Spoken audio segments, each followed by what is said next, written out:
Melissa Fleming, Undersecretary General for Global Communications at the United Nations. Welcome to the Peace One Day broadcast. Thank you, Jeremy. Great to be with you. Firstly, I wanted to ask you, Melissa, could you tell us about your role at the United Nations? Thanks, Jeremy. Well, I lead communications for the United Nations, and that means I try to inform the global public about the work of the United Nations and what we stand for.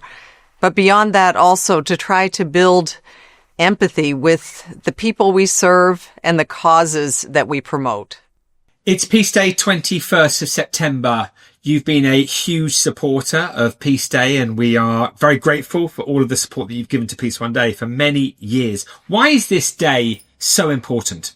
Thanks, Jeremy, and thanks to you for initiating it and for all of the work you've done over the years to make this day a day where we all pause to think about peace, and to think about what we can do to bring about more peace and to reflect on what kind of world that we want to live in. The world we're living in right now is calling out for more peace. I'm reminded of a quote by Eleanor Roosevelt, and she once said, "It's not enough to talk about peace. One has to believe in it. But it's also not enough to believe in peace. One has to work on it."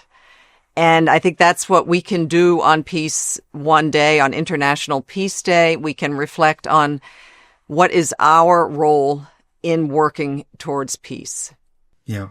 And we're seeing, obviously, through the partnerships we've all held together and many others, around 3 billion people now are aware of the day, the potential huge decrease of violence as a consequence of that, which we've discussed before. Incredible. And, very exciting in this time when, of course, we are feeling despair. We're concerned.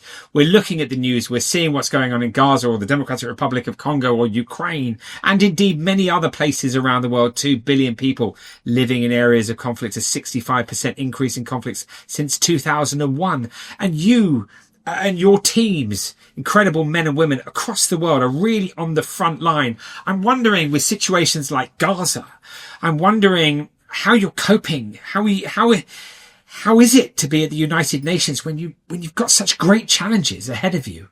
No, absolutely. It's quite worrying and frustrating when we have the humanitarian arms of the UN that are working on the ground in these theaters of war, just desperately trying to help people who are the victims of civilians, of bombings, of displacement, of hunger, of suffering.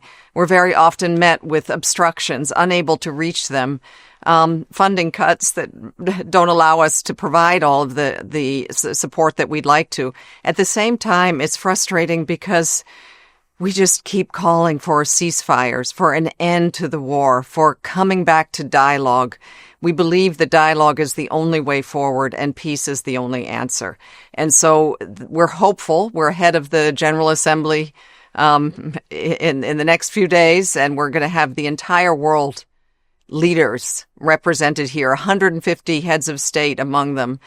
We do think it's an opportunity and a time to look at these horrible conflicts and wars that are plaguing so many people, are having awful ripple effects everywhere, to try to put an end so that we can move forward in peace and work towards a much better world. Well, we wish you the very best with that incredible work that you do, men and women all over the world. I mean, I've seen it for 26 years. I've worked with the United Nations in so many different countries, and it's absolutely amazing. And obviously I've been informed, inspired and engaged by your staff and the organisation. And you clearly are the closest thing that we have to holding the world together. And I really, I wish you well on that journey. In fact, you mark 80 years of the United Nations. It's difficult, with the crises that we have in the world, to use the word celebrate. I think you probably would rather the word commemorate. But in terms of commemorating the work of the UN, what's happening in this 80th year? Yes, we're not particularly celebrating, but we certainly are commemorating our 80 years of history. Our 80 years of history that has been actually remarkable, and all of the accomplishments of the UN over the years. It was built to prevent a World War III. It was built to stop the scourge of war. We haven't always succeeded there, but without the UN, we're quite convinced things would be a hell of a lot worse. The number of lives that the UN has saved, the number of refugees we've been able to help and return home, the number of diseases that the UN has eradicated, the norms that have been put in place around travel, around telecommunications. A lot of these accomplishments are invisible, and we would only notice them if they no longer existed. But we are trying to mark the accomplishments over the years of the UN, but also to really recognize that we don't want to be 80 years old in the sense of being old. This is a year of renewal. We're looking at how we can become stronger, how more effective.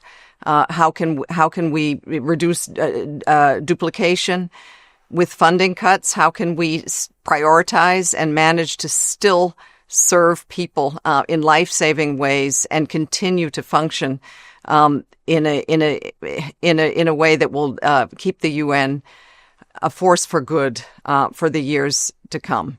So it's a year of reflection, but it's also a year of renewal. I mean, there's great challenges for everybody as we find ourselves 2025 with the situations that are going on in the world. I mean, who'd have ever thought we'd be in the place that we're in today? And so, yeah, you have a huge journey ahead of you. But with people like yourself involved, I wish you the very best, because of course, as you've mentioned, there are so many aspects of our lives that United Nations touches that we obviously want you to thrive and survive and be stronger than ever.